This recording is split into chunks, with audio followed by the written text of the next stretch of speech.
చాలామంది భర్తలు అనుకుంటారు కదా! నేను ఇంత సంపాదిస్తున్నాను, ఇంత ఆస్తుంది, తనకి ఏది కావాలంటే అది తెచ్చిపెడుతున్నాను, కాలు కింద పెట్టకుండా చూసుకుంటున్నాను. అయినా కానీ ఎప్పుడూ డల్‌గా ఉంటుంది. ఇంట్లో ఇయన్నీ చక్కబెట్టదు. ఎప్పుడూ కూడా హ్యాపీగా ఉండదు.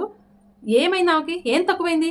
అంటూ మాట్లాడుతూ ఉంటారు భార్యలని కానీ, భార్యలు మీరు డబ్బులు, బంగారాలు ఇవన్నీ లైఫ్‌లో ఒక పార్ట్ మాత్రమేనండి. అవసరమే. కానీ అవే లైఫ్ కాదు. భార్యలు మీ నుంచి ఏం ఎక్స్‌పెక్ట్ చేస్తారో తెలుసా? వాళ్ళు చెప్పే మాటలు కాస్త ఓపికగా వినాలని. బాధలో ఉన్నప్పుడు ఏం జరిగింది? ఏమైంది? అని 2 ఓదార్పు మాటలు. పక్కన కూర్చొని నేనున్నా అనే ధైర్యం. కొంచెం భార్యతో టైమ్ స్పెండ్ చేద్దాం. ఫ్యామిలీతో సరదాగా వారానికి ఒక్కసారైనా అలా బయటకు వెళ్దాం.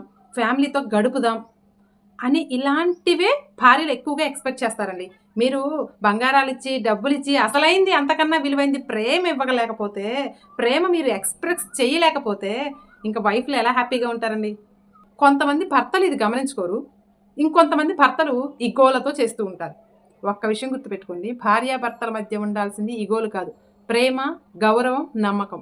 ఈ 3 ఉన్న రోజే భార్యాభర్తల బంధం చాలా హ్యాపీగా ఉంటుంది. కాబట్టి మీ భార్యకి కావాల్సింది డబ్బులు, బంగారం, నగలు కాదండి. వాటికన్నా విలువైన మీ ప్రేమ. మరి ఇప్పటి నుంచైనా అందిస్తారా? కాస్త గమనించుకుంటారా?